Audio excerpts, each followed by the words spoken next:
입니다. 구약성경 381면 사사기 10장 13절로 16절의 말씀입니다. 한 절씩 교독하시고 마지막 절 합독하겠습니다. 너희가 나를 버리고 다른 신들을 섬기니 그러므로 내가 다시는 너희를 구원하지 아니하리라. 가서 너희가 택한 신들에게 부르짖어 너희의 환난 때에 그들이 너희를 구원하게 하라 하시니라. 이스라엘 자손이 여호와께 여쭈되 우리가 범죄하였사오니 주께서 보시기에 좋은 대로 우리에게 행하시려니와 오직 주께 구하옵나니 오늘 우리를 건져내옵소서 하고 자기 가운데서 이방 신들을 제하여 버리고 여호와를 섬김에 여호와께서 이스라엘의 곤고로 말미암아 마음에 근심하시니라. 아멘. 앞서 메소포타미아 왕 구산 리사다임의 압제, 그리고 모압 왕 에글론의 압제, 하솔 왕 야빈과 시스라의 압제, 그리고 미디안의 압제를 당하면서 하나님께 부르짖어 사사를 통해 구원을 얻었고 또 평안을 누려봤던 이스라엘 백성들이었습니다마는 이스라엘 백성들은 여전히 하나님을 온전히 의지하지 못하고 평안의 시대가 찾아오기만 하면 다시 우상을 숭배하는 악순환을 거듭해 왔습니다. 이번에도 마찬가지입니다. 하나님께서는 아비멜렉의 폭정 후에 돌라와 야일이라는 사사를 보내셔서 45년간의 은혜의 시간을 갖게 해주셨습니다. 그러나 이후에 또다시 죄악을 저지릅니다. 사사기 10장 6절에서 7절 말씀 이렇게 기록하고 있습니다. 이스라엘 자손이 다시 여호와의 목전에 악을 행하여 바알들과 아스다롯과 아람의 신들과 시돈의 신들과 모압의 신들과 암몬 자손의 신들과 블레셋 사람들의 신들을 섬기고 여호와를 버리고 그를 섬기지 아니하므로 여호와께서 이스라엘에게 진노하사 블레셋 사람들의 손과 암몬 자손의 손에 그들을 파심해. 이렇게 기록합니다. 이스라엘의 우상 숭배가 점점 심각해지고 있다는 것을 잘 발견할 수 있습니다. 과거에는 그냥 바알과 아스다롯 정도만 언급이 됐는데 이번에는 아람의 신들, 시돈의 신들, 모압의 신들, 암몬 자손의 신들, 블레셋의 신들까지 섬기고 있다라고 성경이 고발하고 있습니다. 이스라엘 백성들이 이렇게 우상 숭배가 점점 커진다라는 것은 사실 이스라엘 백성들이 지킬 게 많아졌다라는 것을 의미하기도 합니다. 가진 게 많아지니까요. 지킬 게 많아지니까 이걸 지켜줄 수 있는 신들을 찾는 거죠. 점점 풍요로워지고 점점 능력이 생기고 점점 좋은 것들을 많이 갖게 되니까 더 안전하길 바랍니다. 그리고 이 풍요를 더 잘 지키길 원합니다. 그러니까 다른 데 눈을 돌립니다. 이거는 이 신들이 지켜준다고 그러네. 이거는 이 신들이 더 풍요롭게 해준다고 하네. 이런 소식을 들으니까 하나님을 찾기는커녕 점점 더 우상 숭배에 빠지는 겁니다. 나를 더 풍요롭게 하고 나를 더 능력 있게 하고 내가 갖고 싶은 것들을 가져다주고 지켜줄 수 있는 신들을 점점 더 많이 섬기게 됐던 것이 바로 이스라엘 백성들의 모습이고 이것이 바로 하나님 앞에서는 배교요 배신이었다라고 성경이 선언하고 있는 것입니다. 하나님께서는 심각해진 우상 숭배에 대해서 크게 진노하셨고 결국 블레셋과 암몬 자손을 통해서 이스라엘을 고통 가운데로 밀어 넣으십니다. 사실 지금까지의 고통은 다소 국지적인 측면이 강했습니다. 대부분은 한 지파 혹은 두 지파 정도에게 고난을 허락하시고 고난을 당하는 지파 중심으로 사사와 함께 전쟁을 치르도록 하는 방식이 지금까지 사사를 통해서 구원을 하는 방식이셨습니다. 그런데 이번 고난은 범위가 상당히 넓어집니다. 블레셋과 암몬은 요단강 동편에 있는 르우벤과 갓과 므낫세 반지파를 공격해서 18년간 압제했고 후에 요단강을 건너와서 유다와 베냐민 그리고 에브라임 지파와 같은 상당한 힘을 가지고 있었던 지파와도 싸움을 벌여서 이스라엘을 전체적으로 고난에 빠지게 했습니다. 이에 이스라엘 자손이 하나님께 부르짖습니다. 10장 10절의 말씀입니다. 이스라엘 자손이 여호와께 부르짖어 이르되 우리가 우리 하나님을 버리고 바알들을 섬김으로 주께 범죄하였나이다 하니. 계속 악순환 아시죠? 이 악순환의 고리를 고난을 당하니까 또 부르짖습니다. 하나님 저희 잘못했어요. 살려주세요. 또 부르짖습니다. 여러분 그러면 어떻게 하시죠? 하나님이 눈 딱 감고 사사를 세워가지고 구원해 주실 차례입니다. 그런데 이번엔 다릅니다. 하나님께서 그들의 부르짖음에 온전한 응답을 주지 않으십니다. 그들의 부르짖음에 이렇게 답하십니다. 사사기 10장 13절과 14절, 오늘 읽었던 본문인데 다시 한번 제가 읽어드리겠습니다. 너희가 나를 버리고 다른 신들을 섬기니 그러므로 내가 다시는 너희를 구원하지 아니하리라. 가서 너희가 택한 신들에게 부르짖어 너희의 환난 때에 그들이 너희를 구원하게 하라 하신지라. 읽지는 않았습니다만 11절 12절에 보면 하나님께서 이스라엘 백성들을 과거에 어떻게 구원해 주셨는지 자세하게 언급하십니다.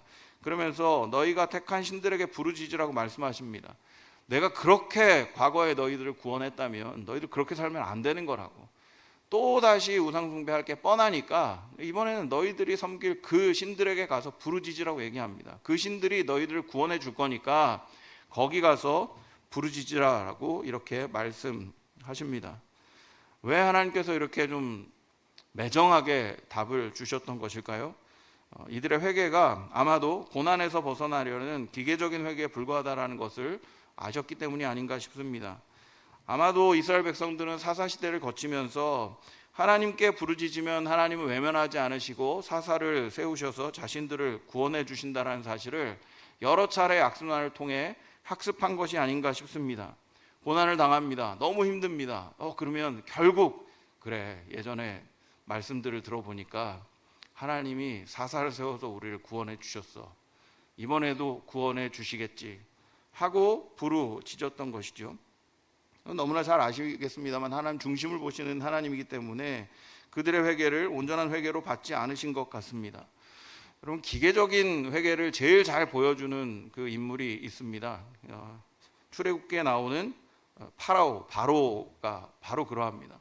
열 재앙을 하나님께서 주셨을 때 두 번째 재앙부터 바로는 끊임없이 하나님께 잘못했다 얘기합니다.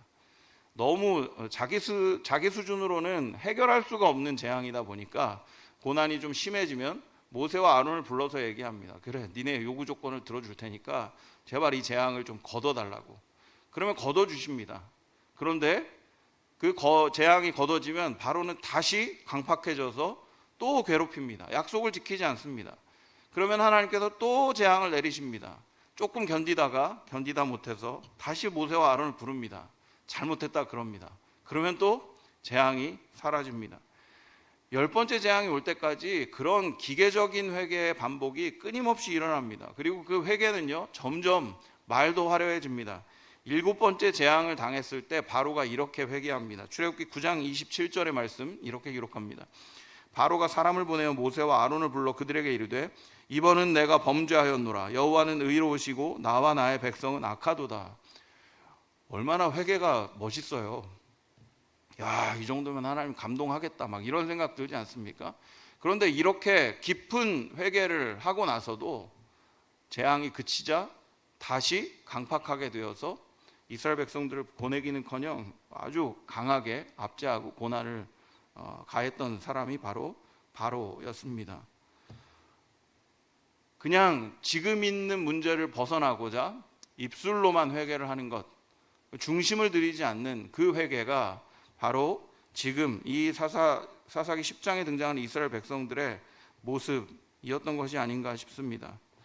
하지만 회개는 사실은 열매를 맺는다라고 얘기합니다. 하나님께서 기대하셨던 회개는 아마도 마태복음 3장 8절에 등장하는 회개였다 싶습니다. 여러분, 마태복음 3장 8절은 이렇게 기록하고 있습니다. 그러므로 회개에 합당한 열매를 맺고 라고 얘기합니다. 여러분, 진짜 회개는요, 열매를 맺는다는 것을 기억할 필요가 있습니다. 여러분, 어떤 열매요? 하나님만 온전히 섬기고자 하는 방향의 전환이 일어나야 됩니다. 우상을 숭배하고 있었고 그것에 대해 회개했다면 다시는 우상 숭배 길로 접어들지 않는 그 열매가 나와야 되는 겁니다. 하나님 앞에서 회개했다면 그 회개의 내용을 가지고 다시는 그 회개의 내용을 가지고 그 앞에 서지 않는 삶을 살아내는 것이 참된 열매를 맺는 삶이라는 거죠. 근데 이스라엘 백성들은 전혀 그러지 못했습니다. 그저 입술의 회개만 있었을 뿐 회개의 열매를 맺지 못했던 것입니다. 그래서 하나님께서 강하게 질책하는 겁니다. 너희들이 무슨 열매를 맺었는지 보라고. 가면 갈수록 우상 숭배가 깊어지고 더 다양한 우상을 섬기고 있는 수준이 너희들의 열매라고 말씀하시는 겁니다. 하나님이 기대하시는 참된 회개의 열매가 없었던 기계적인 회개가 이스라엘 백성들의 삶이었습니다. 하나님의 이런 질책을 듣고 이스라엘 백성들 어떻게 했을까요? 그래도 참 다행인 것은 하나님께 진정한 회개의 모습을 보인다라는 겁니다. 저 같으면 좀 기분이 나빠가지고 그래 내가 딴 신들한테 부르짖는다 그러고서 가서 열심히 부르짖다가 다시 돌아왔을 것 같은데, 그래도 이스라엘 백성들은 지금까지 당한 고난이 엄청 컸는지 그냥 주님만 붙드는 모습으로 나아갑니다. 사사기 10장 15절에서 16절의 말씀 이렇게 기록합니다. 이스라엘 자손이 여호와께 여쭈되 우리가 범죄하였사오니 주께서 보시기에 좋은 대로 우리에게 행하시려니와 오직 주께 구하옵나니 오늘 우리를 건져내옵소서 하고 자기 가운데서 이방신들을 제하여 버리고 여호와를 섬기매 여호와께서 이스라엘의 곤고로 말미암아 마음에 근심하시니라, 이렇게 기록하고 있습니다. 냉정하게 이스라엘 백성들의 부르짖음을 외면하셨던 하나님께서는 이스라엘 백성들의 회개의 열매를 보고야 말았습니다. 이스라엘 백성들은 그냥 입술로만 드리는 회개로 그치지 않았습니다. 하나님의 냉정한 반응에도 불구하고 하나님께서 어떻게 행하시든지 간에 저희는 하나님 앞에 온전히 돌아서겠습니다라는 회개의 열매를 보여드렸습니다. 우상을 제하여 버립니다. 지금까지 섬겼던 그 우상들을 하나님 앞에서 다 내려놓고 하나님만 섬기기 시작했습니다. 참된 회개의 열매가 이스라엘 백성들 가운데 맺히게 되었습니다. 그러자 하나님께서 마음에 근심하셨다라고 기록합니다. 마음에 근심하셨다, 이게 좀 의미적으로 구체적으로 잘 다가오지 않습니다만은 이 부분을 쉬운 성경은 이렇게 번역했습니다. 여호와께서도 이스라엘 사람들이 괴로움 가운데 있는 것을 보시고 마음 아파하셨습니다, 이렇게 기록합니다. 참된 회개의 열매가 있는 이스라엘 백성들을 바라보면서 하나님께서 마음 아파하셨다라는 겁니다. 긍휼의 마음이 생기셨다라는 겁니다. 그리고 이 긍휼의 마음이 결국은 하나님의 구원으로 인도하게 합니다. 시편 51편 17절 말씀은 이렇게 기록합니다. 하나님께서 구하시는 제사는 상한 심령이라 하나님이여 상하고 통회하는 마음을 주께서 멸시하지 아니하시리이다, 이렇게 다윗의 고백이 있습니다. 하나님 앞에 참된 회개의 열매를 가지고 상한 심령을 가지고 하나님만 구하는 참된 회개에 이르렀을 때 하나님께서는 그들을 멸하지 않으십니다. 비록 말씀하셨을지라도 냉정하게 반응하셨을지라도 하나님 앞에 온전하게 돌아서는 참된 열매 앞에 하나님은 다시 긍휼의 마음을 가지시고 그들을 구원하시는 사랑이신 하나님이시라는 것을 성경은 우리에게 보여주고 있습니다. 사랑하는 여러분, 오늘 말씀 앞에서 우리들의 모습도 좀 돌아보는 시간을 갖기를 원합니다. 우리도 압니다. 하나님이 기뻐하시지 않는 삶을 살고 있는 분야가 너무 많다는 것을요. 자녀를 양육할 때 하나님이 기뻐하시는 방식이 아니라 세상의 방식을 택합니다.